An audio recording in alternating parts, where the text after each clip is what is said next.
आज मी तुमच्यासाठी घेऊन आली आहे एक अतिशय सोपी, चविष्ट आणि हेल्दी अशी रेसिपी।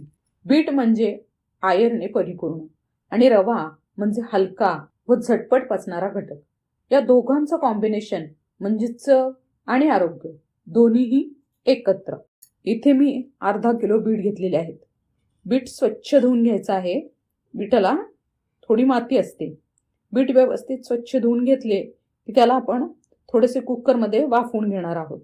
थोडंसं पाणी मी यात घालणार आहे वाफवण्यासाठी आणि एक मोठ्या गॅसवर 2 शिट्ट्या दिल्या की झालं।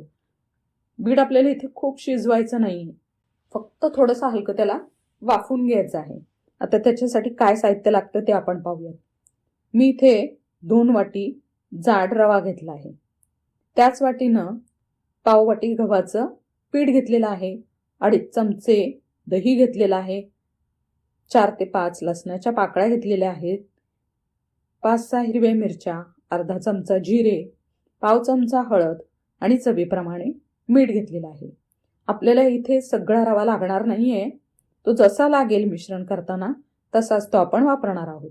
आता थोडंसं हिरव्या मिरचीचं वाटण करून घेऊयात। आता तुम्ही जर चॅनलवर नवीन असाल तर चॅनलला सबस्क्राईब करा, व्हिडिओला लाईक करा, व्हिडिओ शेवटपर्यंत पहा आणि व्हिडिओला शेअर करा। बीटात आपले वाफवून झालेले आहेत, हिरवं वाटणे वाटून झालेलं आहे। आता बीट आपण किसून घेऊया।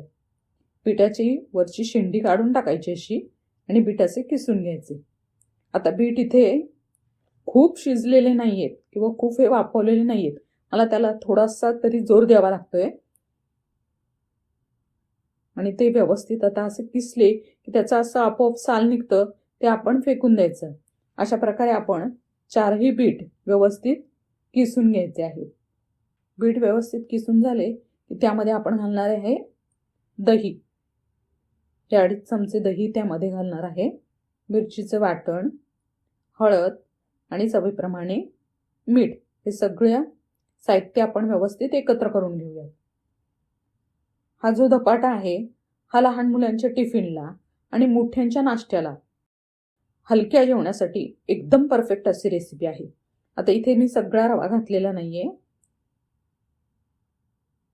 थोडा थोडा घालायचा आणि हे एकत्र करून घ्यायचं।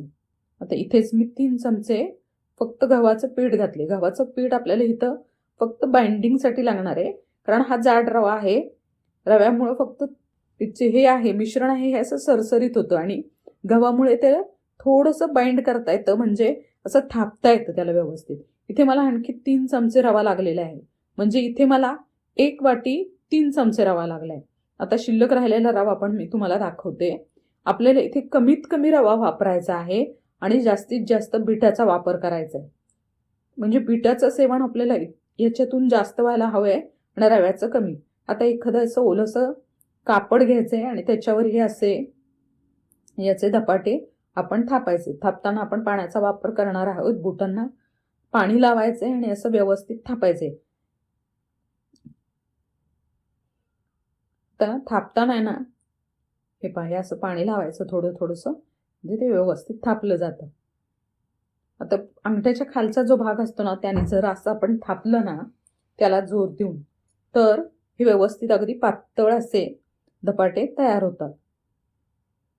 दही माझे थापून झाले। इथे माझ्याकडे घावणाचा तवा आहे, तुमच्याकडे जर नॉनस्टिकचा तवा असेल तर त्याच्यावर तुम्ही हे व्यवस्थित भाजून घेऊ शकता।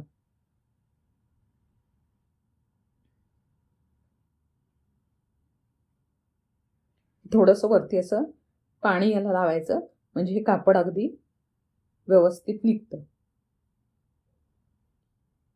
आता हे दोन्ही बाजूने व्यवस्थित भाजून घ्यायचं। आता दुसरी एक पद्धत दाखवते तुम्हाला। याच्यावरच असं डायरेक्ट तव्यावर सुद्धा हे व्यवस्थित थापता येतं।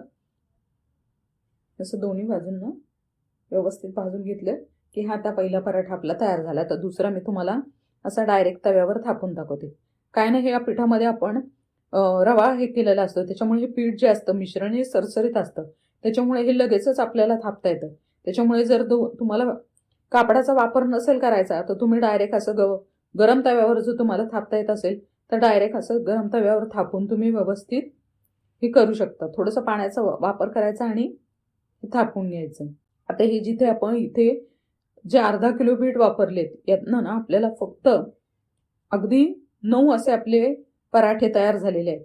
म्हणजे इथे आपण पिठाचा जास्त वापर केलेला आहे आणि रव्याचा आणि पिठाचा कमी. हे पराठे आपण तुम्ही दह्याबरोबर किंवा लिंबाच्या लोणच्याबरोबर देऊ शकता. आजची ही हेल्दी आणि टेस्टी रेसिपी तुम्हाला नक्कीच आवडली असेल अशी मला खात्री आहे.